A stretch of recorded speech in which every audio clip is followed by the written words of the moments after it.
जिंदगी कभी मुश्किल तो कभी आसान होती है, कभी उफ तो कभी वाह होती है।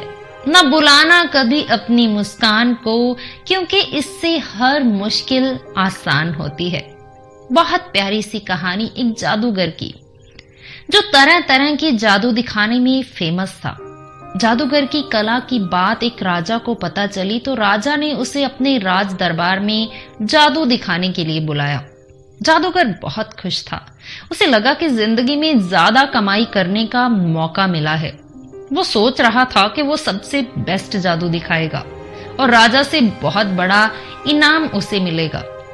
जब जादूगर दरबार में पहुंचा तो उसे लगा कि मेरे सारे जादू पुराने हो चुके हैं, आज कुछ नया और बढ़िया किया जाए कि राजा खुश होकर उसे बहुत सारा इनाम दे दे। तो जादूगर ने राजा के सर का मुकुट ही गायब कर दिया, और जैसे ही राजा का मुकुट गायब हुआ, राज दरबार के सभी लोग हंसने लगे और राजा को फील हुआ कि ये तो मेरी इंसल्ट हो रही है। राजा को बहुत गुस्सा आया। उसने अपने सैनिकों से कहा कि इस जादूगर को काल कोठड़ी में बंद कर दिया जाए और पूरे 7 दिन बाद इसको फांसी दी जाएगी। अब जादूगर तो भाई वहां दिखाने गया था अपना जादू और ढेर सारा पैसा कमाने के लिए, लेकिन ये क्या, उसे तो मौत की सजा ही सुना दी गई। लेकिन जैसे ही ये बात जादूगर की पत्नी को पता चली, वो रोते रोते अपने पति से मिलने पहुंची। जब उसने पति को देखा तो वो मुस्कुरा रहा था। उसकी पत्नी ने हैरान होकर पूछा कि कमाल है, आपको 7 दिन बाद फांसी की सजा सुनाई जाएगी और आप मुस्कुरा रहे हैं। तो जादूगर ने कहा कि तुम टेंशन क्यों ले रही हो, अभी तो 7 दिन का वक्त बाकी है। अरे तुम भी मुस्कुराओ, देखना सब ठीक हो जाएगा। उसकी पत्नी को लगा कि शायद उसका पति मौत को सामने देखकर पागल हो चुका है, शायद इसीलिए बहकी बहकी सी बातें कर रहा है। वो चुपचाप वहां से चली गई। वो हर रोज अपने पति से मिलने आती, लेकिन जादूगर बस एक ही बात कहता, अभी तो 6 दिन बचे हैं, अभी तो 5 दिन बचे हैं, अभी तो 4 दिन बचे हैं। आखिरकार उसकी फांसी का दिन आ गया। राजा घोड़े पर सवार होकर जादूगर के पास पहुंचा, उसको लास्ट टाइम मिलने के लिए। और जैसे ही जादूगर ने राजा को अपनी तरफ आते हुए देखा तो उसके दिमाग में एक आइडिया आया। जादूगर उदास होकर रोने का नाटक करने लगा। तो राजा ने कहा, क्यों भाई जादूगर, क्या हो गया? उस दिन तो बड़ा होशियार बन रहा था, मेरा मुकुट ही गायब कर दिया। आज जब तुम्हारे सामने मौत खड़ी है तो तुम्हें रोना क्यों आ रहा है? तो जादूगर ने कहा, अरे नहीं नहीं महाराज, मैं मरने से नहीं डर रहा। मरना तो एक दिन सबने ही है, बल्कि मुझे तो इस बात का अफसोस है, मैं पिछले कई सालों से एक कला सीख रहा था, अपने घोड़े को उड़ना सिखा रहा था, और उस काम को पूरा होने में सिर्फ 1 साल बाकी था। लेकिन अब मैं अपनी इस कला को अपने साथ ही लेकर इस दुनिया को छोड़ दूंगा। जैसे ही जादूगर ने अपनी बात खत्म की, राजा के दिमाग में फटाफट से एक आइडिया आ गया। अरे वाह, जादूगर उड़ने वाला घोड़ा तैयार कर रहा है।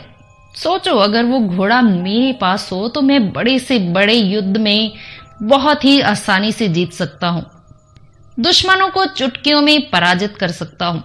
वो घोड़ा तो अब मेरे पास ही होना चाहिए। तो इसी लालच में आकर राजा ने जादूगर के साथ एक डील की। राजा ने कहा, ठीक है, एक काम करते हैं, तुम्हें 1 साल का वक्त दिया जाता है। अगर तुमने उड़ने वाला घोड़ा तैयार करके मुझे दे दिया फिर तो ठीक है, नहीं तो 1 साल बाद तुम्हें फांसी दे दी जाएगी। 1 साल के लिए जादूगर को रिहा कर दिया गया। जादूगर वहां से सीधा अपने घर पहुंचा। वहां जाकर देखता है कि उसके घर में मातम पसरा हुआ है, लोग रो रहे हैं, उसकी पत्नी का रोकर बुरा हाल है, घर में रिश्तेदार आए हुए हैं। लेकिन जादूगर को जिंदा देखकर उसकी पत्नी और पूरे लोग खुश हो गए, भगवान का शुक्रिया अदा करने लगे। धीरे धीरे सब लोग चले गए। घर में जब सिर्फ जादूगर उसकी पत्नी रह गई तो उसकी पत्नी ने पूछा, मुझे एक बात तो बताइए, आखिर राजा ने आपको छोड़ कैसे दिया? तो जादूगर ने बताया कि राजा और मेरे बीच एक डील हुई है। मुझे 1 साल के अंदर राजा को एक घोड़ा तैयार करके देना है जो उड़ सकता हो। ये बात सुनकर पत्नी परेशान हो गई। वो गुस्से में बोली, आप पागल तो नहीं हो गए हैं? ये कैसा वादा करके आ गए आप? उड़ने वाला घोड़ा हम बना ही नहीं सकते। जादूगर ने कहा, अरे पता है मुझे, ऐसा कोई घोड़ा हमारे पास नहीं है, लेकिन 1 साल का वक्त तो है, और इस 1 साल में मुस्कुराओ, खुश रहो, जिंदगी को जी भर के जियो। तो जादूगर की पत्नी ने कहा कि आपका ज्ञान फिर से शुरू हो गया ना। उसने पत्नी को बहुत समझाया कि भगवान पर भरोसा रखो, सब ठीक हो जाएगा। और कमाल की बात तो ये हुई कि 6 महीने के अंदर ही राजा की मौत हो गई। फिर कौन सा घोड़ा और कौन सा राजा, बात ही खत्म हो गई। जादूगर जो बार बार कह रहा था कि चिंता मत करो, सब अच्छा ही होगा, उसकी वो बात एकदम सच निकली। ये छोटी सी कहानी एक बहुत बड़ी बात सिखाती है कि हमें आने वाले कल की चिंता कर आज में दुखी नहीं होना चाहिए। जो प्रॉब्लम अभी तक आई ही नहीं, उसके बारे में सोचकर आज खराब क्यों करना? ये क्यों सोचना कि अगर कल कोई परेशानी हुई तो क्या होगा और कैसे होगा?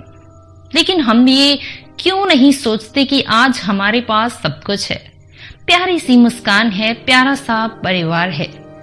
तो आज में खुश रहो, आज में खुलकर जियो, जितना हो सके मुस्कुराओ।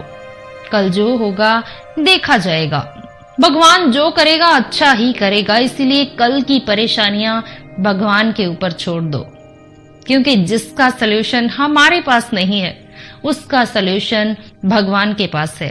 और ऐसी ही कहानियां सुनने के लिए हमारे चैनल को सब्सक्राइब करें।